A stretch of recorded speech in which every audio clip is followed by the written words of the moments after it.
Ya, bismillahirrahmanirrahim. Assalamualaikum warahmatullahi wabarakatuh. Jumpa lagi di channel Kelas Kimia Lukman, channel yang membahas mengenai materi dan soal-soal Olimpiade Kimia. Ya, video kali ini melanjutkan pembahasan TO Pra KSNK ya, yang pernah saya adakan. Kali ini kita udah masuk ke part 6 ya. Dan insya Allah di video kali ini kita akan membahas nomor 23, 24, 25, 26, 27, 28, 29 ya sampai nomor 30 ya. Insya Allah kita bakalan bahas sampai 30 ya, dari nomor 23 sampai 30. Ya, untuk mempersingkat waktu kita mulai aja pembahasannya. Ya, kita mulai dari nomor 23. Nomor 23 ini kita bisa lihat air dielektrolisis sehingga menghasilkan gas H2 dan gas O2. Nah, volume gas di katoda yang akan dihasilkan jika elektrolisis dilakukan selama 20 menit dengan arus 1 ampere itu adalah, ingat ya, di sini ini adalah tentang elektrolisis ya. Di sini ditanyakan volume gas di katoda yang dihasilkan dari proses elektrolisis air ya. Nah, kalau gas di katoda berarti otomatis hanya proses reduksinya saja yang kita hitung volume gasnya ya. Jadi proses oksidasinya tidak usah gitu, karena oksidasi terjadi di anoda. Dan di sini ada waktunya itu adalah 20 menit dan arusnya itu 1 ampere dengan diukur gasnya itu pada suhu 298 Kelvin dan tekanan 1 atmosfer. Ya, kita coba aja masukkan ya ininya. Di sini kita bisa lihat, kita masukkan dulu di sini. Nah, di sini kita bisa lihat karena direduksi, maka proses reduksi dari air adalah reaksi seperti ini ya. Ini adalah reaksi umum dari reduksi air, yakni H2O liquid ditambah 2 elektronin menjadi H2 dan ditambah 2 OH-. Nah, di sini kita bisa lihat mol elektronnya itu bisa kita hitung dengan IT per F ya. Jadi I-nya itu arus, T-nya itu adalah waktu, dan ini arus dalam sekon, F-nya itu adalah tetapan Faraday. Sementara di sini juga kita bisa lihat ya hubungan antara mol elektron dengan H2. Di sini kita bisa lihat bahwa mol elektronnya itu sama dengan 2 kali mol H2. Ya, kita bisa lihat ya bahwa 1 mol H2 itu membutuhkan 2 mol elektron. Berarti kita bisa tulis mol elektron sama dengan 2 kali mol H2. Sementara mol hidrogen karena dia gas, kita anggap dia sebagai gas ideal, maka kita bisa hitung sebagai PV sama dengan nRT alias NH2 sama dengan PV per RT. Nah, ini kita bisa hitung ya. Sehingga di sini kita bisa lihat, kita bisa samakan sini, dan ini juga kita bisa samakan ke sini, sehingga secara singkat persamaannya menjadi bentuk seperti ini. IT per F sama dengan 2 kali PH2 kali VH2 per RT. Nah, IT-nya, I-nya itu adalah 1 ampere tadi ya. Kita masukkan T-nya itu 20 menit. Nah, kita harus jadikan sekon B, 20 kali 60. Nah, ini tetapan Faraday-nya ya, yang biasanya kalau di SMA itu nilainya adalah 96.500, tapi di sini nilai eksaknya sebenarnya adalah 96.485. Jadi kita bisa langsung masukin ke nilai ini ya. Terus sama dengan 2 kali 1 kali satunya ini tekanannya ya, dalam atmosfer. R-nya itu adalah 0,08206 dan T-nya itu adalah 298 Kelvin. Maka otomatis di sini kita bisa tahu bahwa volume H2-nya itu adalah 0,152 liter dan volume H2 dalam mililiter itu adalah 152 mililiter.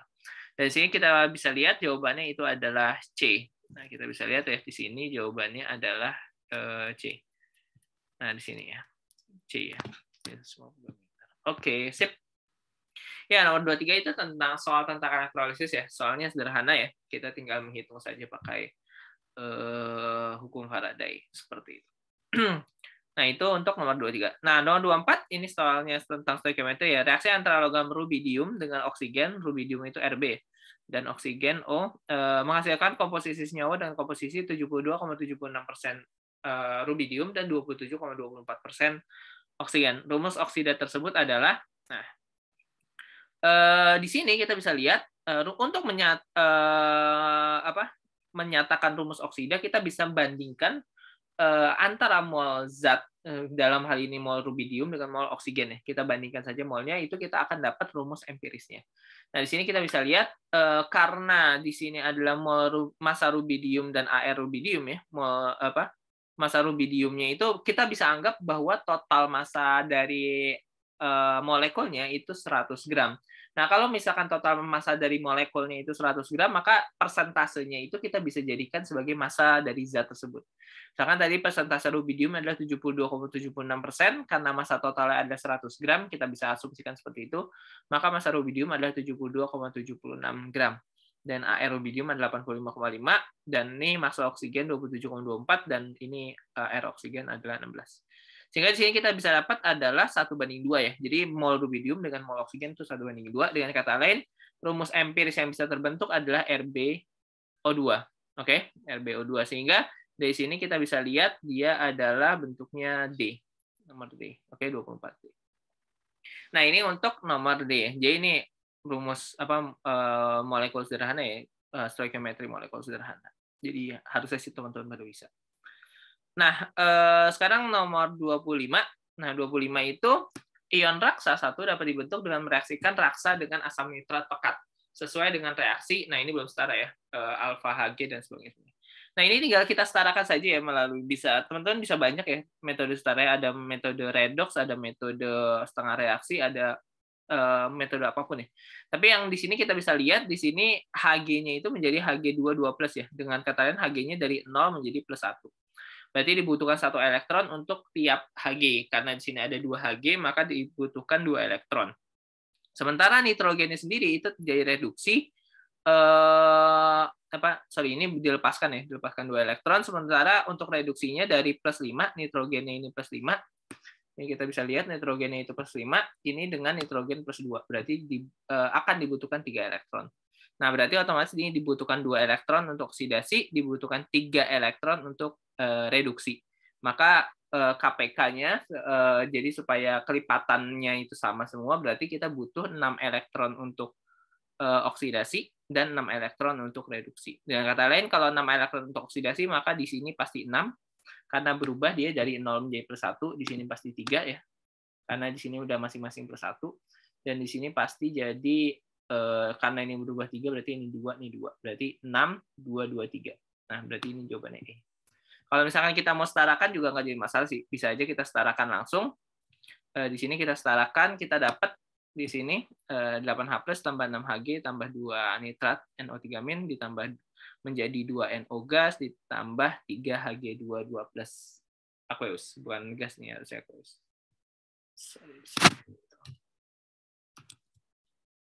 Oke, jadi di sini kita bisa tahu bahwa alfa, beta, gamma, dan deltanya adalah 6, 2, 2, 3. Seperti itu. Jadi jawabannya adalah E. Ini untuk nomor 25 ya. Soal nomor 25. Nah, sekarang kita masuk ke soal nomor 26. Nah, di sini 26. Nah, ini saya mohon maaf juga ya, karena ternyata komanya itu terlalu ke belakang. Jadi harusnya ini di depan sini. Jadi komanya pada ke belakang semua. Nah, ini kita bisa lihat ya. Dalam pengukuran kadar CO2 di dalam suatu daerah, sebanyak 120 liter udara dialirkan ke dalam larutan CaOH 2 kali 1 molar. Nah, jadi CO2 itu dalam CaOH 2 kali ya. Di sini yang pernah ikut pelatihan sama saya juga pasti sudah dibahas bahwa ketika CO2 dimasukkan ke dalam hidroksida itu bakalan menghasilkan karbonat ya, khususnya Ca hidroksida atau barium hidroksida. Itu akan menghasilkan karbonat. Nah, karbonat itu akan mengendap sebagai padatan ya. Padatan karbonat apapun itu akan mengendap sebagai padatan kecuali di golongan 1 dan amonium tentu saja. Nah, ini sehingga kalau misalnya ini ada Ca2+, maka Ca2+ pasti terbentuk menjadi CaCO3. Kalsium karbonat ya, sebanyak 0,1379 gram. Nah, di sini kita bisa lihat ya, di sini ada C, dan C-nya ini pasti hanya berasal dari CO2. Maka otomatis harusnya mol CaCO3 itu pasti sama dengan mol CO2. Jadi mol CaCO3 itu pasti sama dengan mol CO2. Nah, karena mol CaCO3 sama dengan mol CO2, maka kita bisa samakan ya, bahwa nomor 26 itu mol CaCO3 sama dengan mol CO2, sehingga di sini kita bisa tahu massa CaCO3 per mR CaCO3 sama dengan massa CO2 per mR CO2. Sehingga kita dapat massa CO2-nya itu adalah 0,0607 gram. Nah, untuk mencari ppm-nya, ppm itu adalah massa per massa total ya. Massa per massa total. Sebenarnya ppm itu bisa juga massa dalam miligram dibagi dengan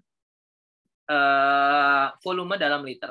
Tapi itu hanya berlaku jika pelarutnya itu air. Kenapa berlaku jika pelarutnya air?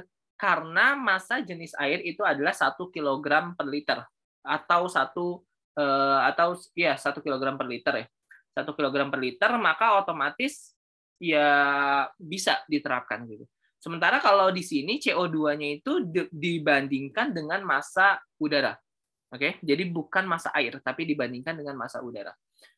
Sedangkan rho udara sendiri, rho udara itu adalah 1,225. Oke, 1,225 ini 1,225 gram per liter. Oke, 1,225 gram per liter. Sehingga otomatis apa? Otomatis massa yang tadi, massa yang apa? Tinggal dibagi volumenya tadi itu tidak bisa diterapkan. Kenapa? Karena kalau dibagi dengan volume yang tadi diterapkan itu, kalau misalkan massa jenisnya itu adalah 1 kg per liter, bukan 1,22 gram per liter. Maka otomatis nggak bisa diterapkan. Jadi teman-teman jangan main asal masuk miligram per liter ya, mentang-mentang ppm masukin miligram per liter, ppb mikrogram per liter, itu nggak bisa. Itu bisa terjadi jika pelarutnya itu air. Ingat, kalau pelarutnya bukan air ya nggak bisa. Di sini kita bisa lihat bahwa CO2-nya itu berada dalam sistem keseluruhan yakni udara.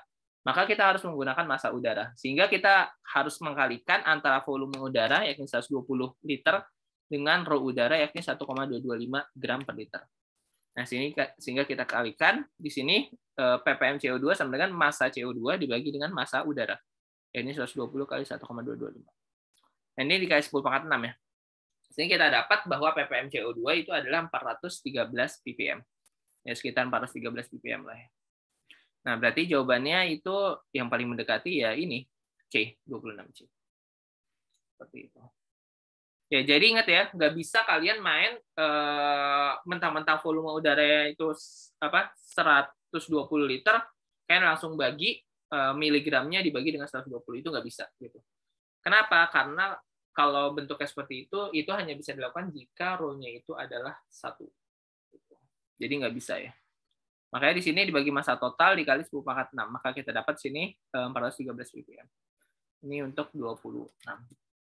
Nah, nomor 27. Nah, 27 ini juga nggak terlalu susah ya. Nah, 27 batuan laterit merupakan batuan yang biasanya terdapat kandungan nikel ya. Nikel yang terkandung dalam batuan tersebut berupa nikel oksida ya, NiO. Dan sebanyak 120 ton, jadi kalau kita punya batuan laterit 120 ton, itu mengandung 1,53% nikel oksida ya. Jadi cukup sedikit ya, cuman ternyata hasilnya cukup banyak juga. Dan kemudian diekstrak menjadi biji nikel jika harga nikel itu 15.815 dolar per ton. Nah, ini ya. Ini harga dulu nih, sekarang udah sampai 100.000 dolar setahu saya itu dulu. Pernah sampai menembus 100.000 dolar, cuman kemudian turun lagi.